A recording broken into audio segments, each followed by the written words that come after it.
So, have you ever really thought about what it takes to live a truly deep and meaningful life? Well, today we're going to dive into an incredible guide for the heart, Matthew chapter 6. We're going to break it down verse by verse and create this kind of visual story in our minds to make sure its wisdom really sticks. All right, let's jump right in. The entire chapter basically kicks off with one central question. Why are you doing the good things you do? I mean, really, what's the motivation? Is it for the likes, the applause, or for something way deeper? Answering that question is the key to unlocking everything else we're about to talk about. So our journey starts with this really powerful idea, the massive difference between doing things for a crowd and doing them for a higher purpose. It all boils down to a simple question. Who's the audience you're actually playing for? Okay, verse 1. It gets right to the point. It's a huge warning. Don't perform your good deeds like you're some actor on a stage. Just picture this for a second. You do something incredibly kind, but the theater is totally empty. No clapping, nobody saw it, except for the one who actually matters. That's where the real reward is. Then you get to verse 2, and the image it paints is just wow. It's almost comical, you know? Picture a guy in a super busy marketplace. He's about to drop one little coin in a donation box, but wait. First, he whips out this giant trumpet and just blasts it, making sure every single person turns around to see how generous he is. See, he gets his reward instantly. A few seconds of attention, and that's it. That's the whole price. So what's the flip side? Well, verses 3 and 4 give us this absolutely beautiful picture of secret generosity. Imagine a super tight close-up shot. All you see is someone's right hand quietly placing a gift into the hand of someone who needs it. And their left hand? It's nowhere in sight, maybe held behind their back, completely clueless. The whole thing is quiet, it's personal, and it's seen only by God. And this idea doesn't just stop with giving, right? In verse 5, the exact same principle gets applied to prayer. The scene switches to a busy street corner. There's a man standing with his arms stretched way out, praying super loud and dramatically. But he's not really talking to God, is he? He's performing for the crowd. It's a public show of how holy he is. It's all an act. But then verse 6 shows us the real deal, the authentic approach. And the mental picture here is so simple and beautiful. Just imagine someone walking into a quiet room. You hear the door click shut, a soft, gentle light fills the space, and they're just connecting. It's a sincere, private conversation. No audience, no performance, just a real, honest connection. All right, so that leads us perfectly into our next big section. We're about to be given this incredible template, not so much of the exact words we have to say, but more about how to get our hearts in the right place when we pray. So before we even get to the prayer itself, verses 7 and 8 give us a huge heads up. It warns us against just chanting empty phrases over and over, as if we could somehow impress God with how many words we use. But that's not the point. The key isn't quantity. I mean, think about it. A good parent already knows their child is hungry, long before the kid even says anything. Your needs, they're already known. Now we get to it. Verses 9 and 10, the prayer begins. And what's so fascinating is where it starts. It doesn't start with our needs, with I want or give me. It starts with awe. It starts with getting aligned.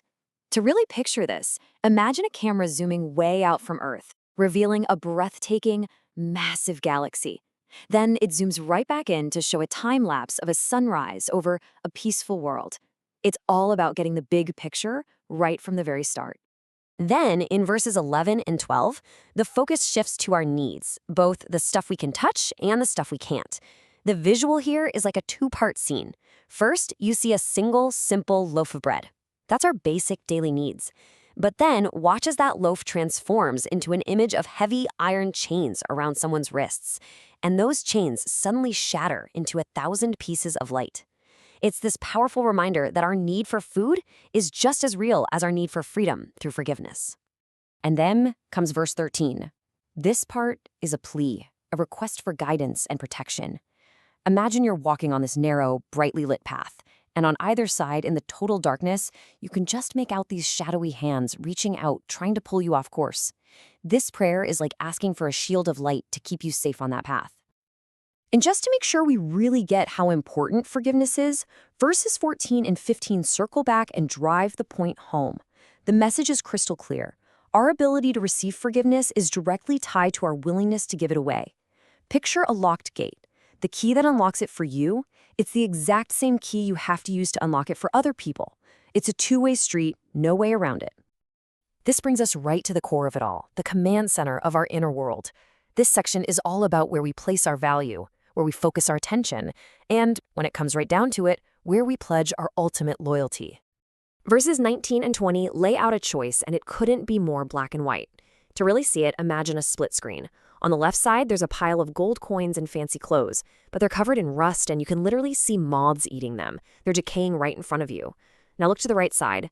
There's a simple chest, kind of floating in the heavens, glowing with this soft internal light. It's permanent, it's secure, it's untouchable. The choice is yours. Verse 21. Man, this is the punchline for this whole section. It's the why behind everything we just heard. Picture an old, fancy compass, but instead of a little magnetic needle, it has this brilliant beam of light shooting out of it. And it's not pointing north, it's pointing directly at whatever you treasure most. Your heart is literally pulled, like a magnet, toward what you value. Okay, now get this. Verses 22 and 23 give us this incredible metaphor of the eye being the lamp of the body. It's basically the window that lets light into your life. So picture someone looking out a crystal clear window at a gorgeous landscape. Their whole being is just filled with that light and beauty. But then imagine that window gets all grimy and distorted. That same beautiful landscape now looks dark, twisted, and ugly. How you see the world literally determines the world you live in. And all of this leads to the unavoidable choice in verse 24. You just can't have it both ways. Imagine a person standing at a fork in the road. One path leads up a sunlit hill toward this brilliant source of light. The other path leads down into a glittering cave, stuffed with jewels and gold. But as they get closer, you can see it's a trap, and the entrance is about to collapse. You have to pick a path. You have to choose a master. So, finally, we get to the practical payoff. If you get your treasure, your vision, and your loyalty all pointed in the right direction, what's the result? Well, it's a life free from the crushing weight of anxiety. Verse 25 kicks it off by just saying it plain and simple. Don't worry about your life, what you're going to eat or drink or wear. It's a pretty radical idea. So, how do we actually do that? Well, verse 26 tells us to just look up. The instruction is simple. Look at the birds. So let's do it. Picture a single bird just soaring effortlessly on the wind in this huge, clear blue sky. It's not stressed, it's not hoarding food, it's just living, totally unconcerned about its next meal.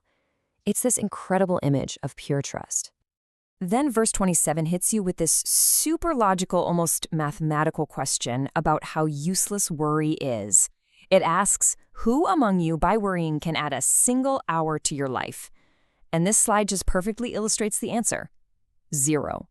That's exactly how much time or height or control you can add to your life by worrying. It is an investment with absolutely zero return. So first, we looked up at the birds, right? Now, in verses 28 and 29, we're told to look down. Consider the lilies. Imagine a stunning time-lapse of a single lily bud in a field. You watch it slowly, gracefully unfold its petals, revealing these intricate patterns and vibrant colors, all without any struggle or anxiety. It's a masterpiece of effortless beauty.